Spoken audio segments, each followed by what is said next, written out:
On the 7th November 1990, in the late morning hours, York Regional Police attended at 3 Oakdale Rd in the city of Maple in response to a Czech welfare call. They received this information from Toronto Police that found an abandoned Chrysler LeBaron burgundy in color convertible in a parking lot at Town & Country Mall. When the uniformed patrol officers attended the residence, they found the garage door completely open, locating Mr. Compass on the second floor of the residence, laying naked on the floor, suffering a fatal gunshot wound. 911 car, police, fire, and ambulance.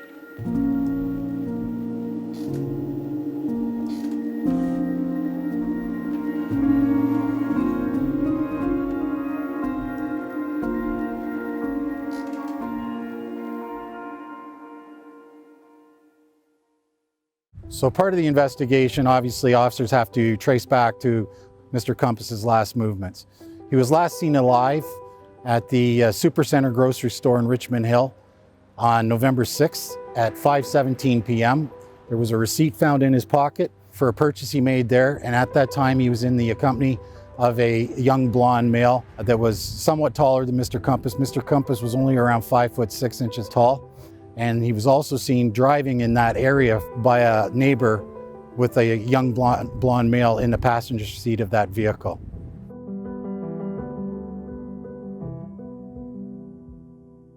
During the investigation, it revealed Mr. Compass was an accountant. He took care of accounting for small businesses all over the area, actually.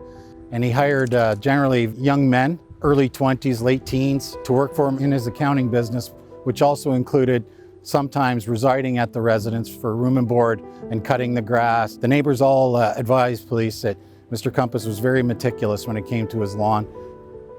My son used to mow his lawn. He'd wait for him after school, and the school bus would drop him off, and he'd call him over, "Come mow my lawn." And he was so nice. We had all moved in at the same time, and he loved his house. The first thing he did was the interlocking driveway, and he had put on a chain so nobody could park to leave oil stains on it, because he was very particular. And you would see him in and out. You would see people going in and out because he was a bookkeeper. He had a young gentleman that worked steady, I think. He worked maybe steady there.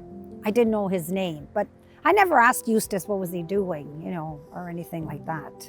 There was a male party living at the house up to the day before that Eustace was murdered. And this male party was told by Eustace the night before that he had to move out because he had to go home to his mother's funeral, which in fact was not true. His mother had already passed away. The male was investigated by homicide investigators at the time, and his alibi was verified.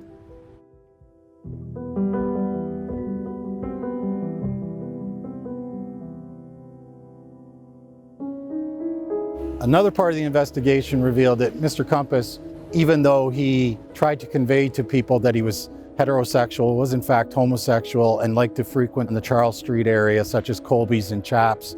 As well, Mr. Compass was known to attend the track down in Toronto and pick up male prostitutes, generally matching the description I gave earlier of tall, thin, blondish, dirty blonde type hair males. There were a number of street prostitutes that advised police that Mr. Compass had occasion to pick up a street hustler and then not pay them for their services at the end of the night.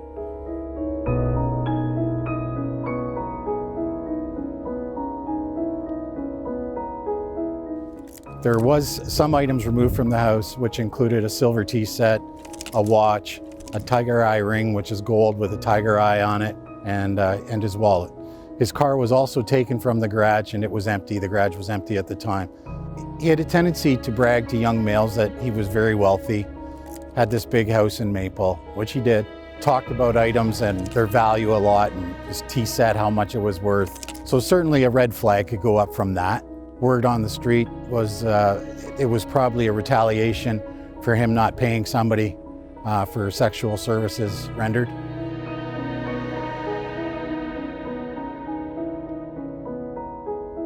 It's still important to solve this murder because his life was still taken senselessly by somebody who removed a sterling silver tea set and a $50 ring and $50 watch from his wrist.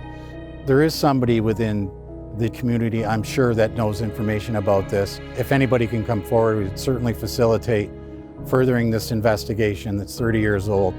You can call Crime Stoppers, you can call York Regional Police Homicide Cold Case Unit. Just if you have any information, please call.